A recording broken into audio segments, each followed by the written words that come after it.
Hi, and welcome to my Hardcore Nuzlocking Pokemon Emerald Kaizo Until I Win series. Here are the rules. I can only catch the first Pokemon I encounter in each new area. Unless it's a duplicate, then I must re-roll. Battles must be played in set mode, and there's a level cap equal to the gym leader's strongest Pokemon plus 1. After stomping Brendan to unlock Pokeballs, we begin to catch our early encounters, with highlights including an Intimidate Ekans in 103, which I feel is one of the better Pokemon here that we don't usually encounter. Another is Relts. Relts can be caught in many routes across Hoenn in this game, but it's an extra great encounter in 102, because it doesn't yet know Teleport, so it's a safe catch. With our team shaping up, it's time for the first grunt battle. We lead Campfire versus the Magnemite, who falls to a double kick before it can even do anything.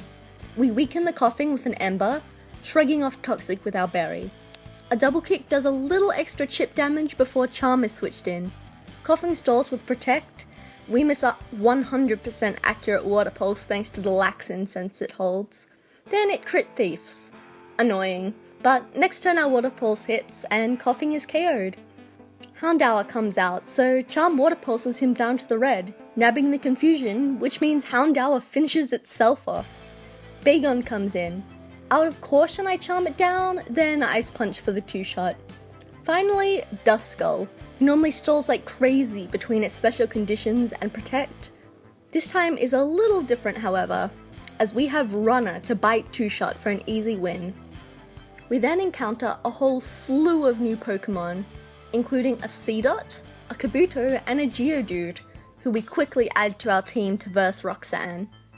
We lead card game against the Nosepass, Mega Draining to a little over half in order to not activate her berry. When we switch to Shelder to finish her off next turn, she attracts rather than using Thunder Wave, which is what I'm used to. However, this Kabuto is cold-hearted, not letting love stop him from getting the KO. Next is Anorith. It Brick Breaks for a little under half, while we Rock Tomb for the KO.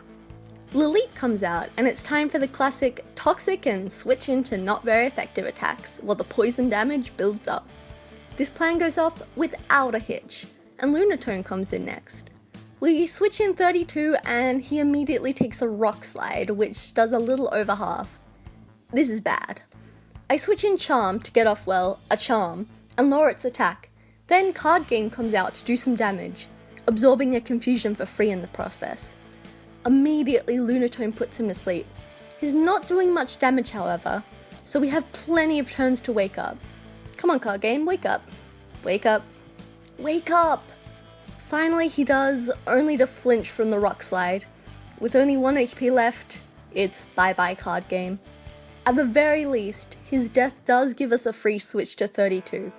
Because of the lowered attack, Lunatone can't KO, so he goes for Hypnosis instead, but on 32 would plan for this, so our berry wakes us up, allowing us to 2-shot.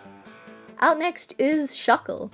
Ring Ring is on low HP, but because of Shuckle's crazy high defenses, I really value getting a Toxic off, so we take the risk and it pays off.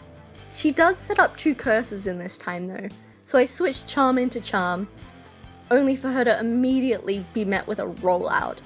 We've already lost a Pokemon, and I don't want to lose another, so I switch out to Rock'n'Roll, who resists it.